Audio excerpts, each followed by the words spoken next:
All right, guys, today's topic, as you can see in the title, is how much income can $500,000 generate? And I picked $500,000 because it's still a lot, but it's not a crazy high, far-fetched, unattainable number like a multi-million dollar portfolio could be to some people. This is probably not going to be enough money to be able to retire off of, but for some people, especially if you have Social Security, a business, other forms of income, depending on how you invest this 500,000 bucks, it could be enough to sustain you. So you're going to see exactly how much income this capital can generate in 4 different investments. Investment 1 is the market average, so the yield of the S&P 500.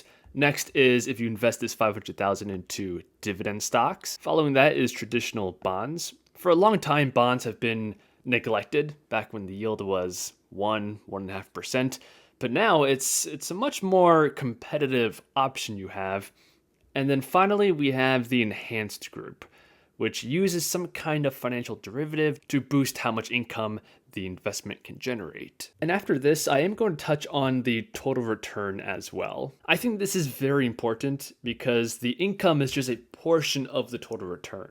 Okay, so let's get right into this, beginning with the market average. So this right here is the historical yield going back 5 years of the S&P 500.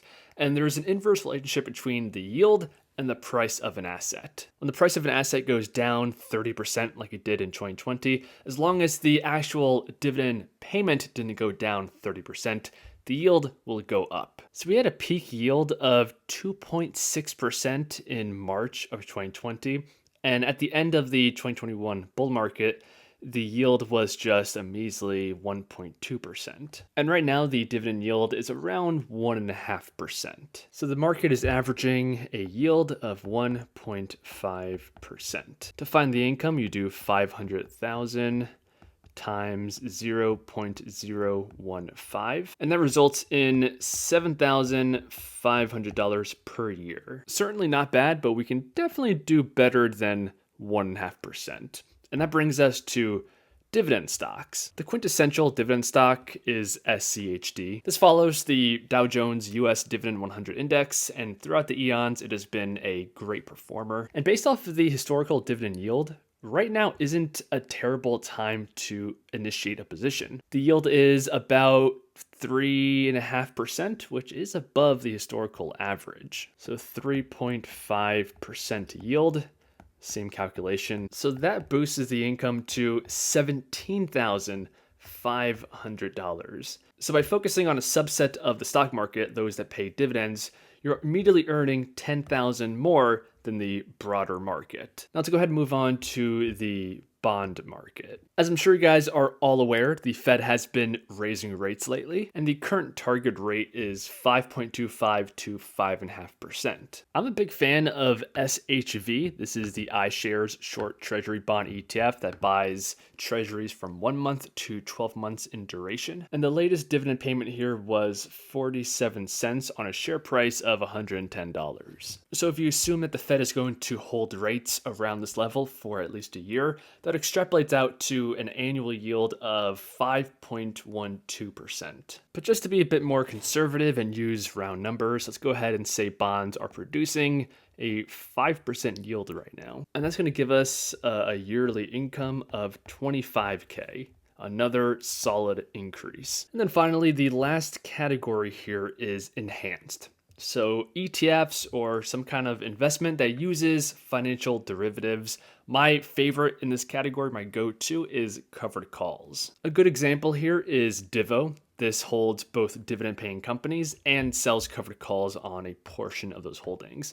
And the yield right now is similar to the bond market at just under 5%. Another one of my top choices is XYLG, and the current dividend yield is again around 5%. So you guessed it, that equals the same 25K in yearly income. So at a glance, if you invest $500,000 into the market, dividend stocks, bonds, enhanced covered call funds, this is the respective income you're going to have at each investment. But again, this is only part of the story, and the total returns need to be taken into consideration. To give you guys a for instance here, even though bonds currently have the same yield as enhanced covered call funds, the long-term total returns are going to be drastically different. So using Portfolio Visualizer, I have a few mock portfolios side by side to compare the results. So here I have portfolio 1 being SHV and portfolio 2 being Divo. And even though they both generate that 5% dividend yield, this is the portfolio growth over the long term. The bonds, SHV, are the blue line, and Divo is the red line. Now, I do have to give the disclaimer that growth isn't everything. Divo, this red line, is way more volatile than the blue line, so that's another factor to consider. So that's how bonds and enhanced covered call funds stack up against each other. Let's go ahead and add dividend stocks to the mix. So come back to Portfolio Visualizer, we can add in SCHD.